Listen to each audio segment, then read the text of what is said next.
brothers and sisters, there have been some pretty famous people who, after long periods of experiencing some of the most fantastic of life, or the most exhilarating that this world has to offer, between the extravagance of banquets and parties and entertainment and luxury and wealth, they end up finding in these things just a fleeting pleasure that would often leave them wanting for something much greater.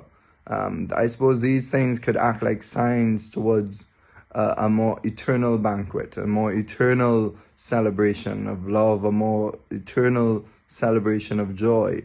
And really, that's it. These things point towards heaven. They point towards the feast of God himself, the feast of what it is to know and love God. When we come to know and love God, we feast on him because we're fed spiritually. Our soul is sustained. Our soul is strengthened. And because our body and soul are one and inseparable, they're united. They are separated at death, but still the soul longs for the body, which is why the Lord tells us that there is a resurrection of the body at the end of the world, to be united again with the soul.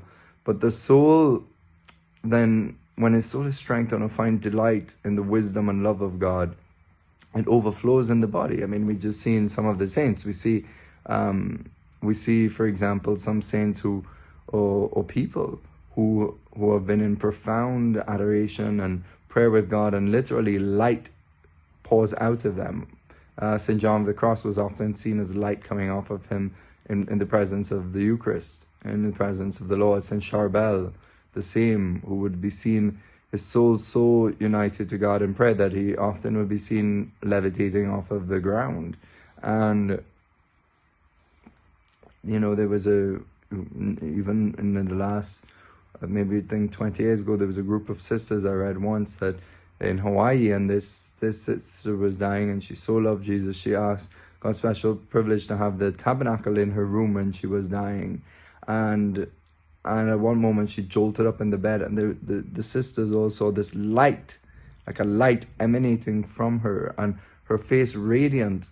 It's almost as if this veil between this world and the next was torn apart, and she could see finally where she was going, and she was totally transfigured.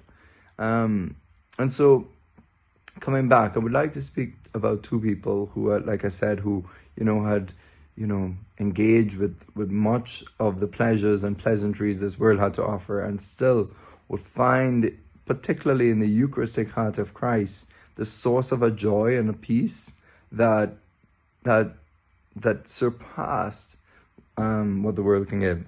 In my own experience, I could testify to the same, that the joy of being with Christ, if we really believe this is Jesus, if we really believe that he is God, and if we really believe that his heart is full of all this life, then sitting with him is the greatest satisfaction the heart can find. Jesus said, when you come to me, you will not thirst again. You will not hunger again. It's true. It is true. And it's not just only our belief. There's something there about adoration, about going to him, that is the proof in the pudding. And I'm sure you've experienced this as well. I mean, I'm not special in this. I think it's quite a common Christian experience for faithful adorers, people who've come to discover the secret of Eucharistic adoration. And it could be from the wealthy to the poor. It could be from people with all sorts of jobs, or people who are not working. It doesn't matter. It's a universal experience because Jesus is there, and they've found the fount of life. They've found the living water. They've found the very thing that satisfies the deepest hunger of our hearts for wisdom, for light. In other words, we do hunger for a supreme knowledge, to know things in an exceptional way, basically as God knows. And we desire profound love. We want to celebrate it in incredible love. And so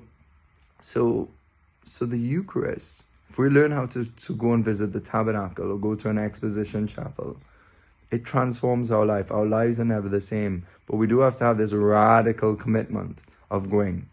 Like any friendship, it will only flower if we give it time and loyalty and space. And then Christ starts to reveal the deeper things to us. If we are faithful, he will entrust us with deep things, the things of his heart, the truths of the faith.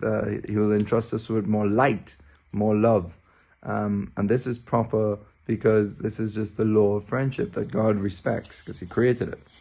Well, here is a man who said, Blessed Herman Cohen. He's one of the guys I was talking about, who was a famous pianist, all over Europe in the salons of the nobility and the kings and queens, and experienced the heights of European life. Then one day he was in front of the Blessed Sacrament, and he saw a light coming from it, touched his heart, and he converted. He says, I traveled over the whole earth in order to become so, but found it yields no happiness.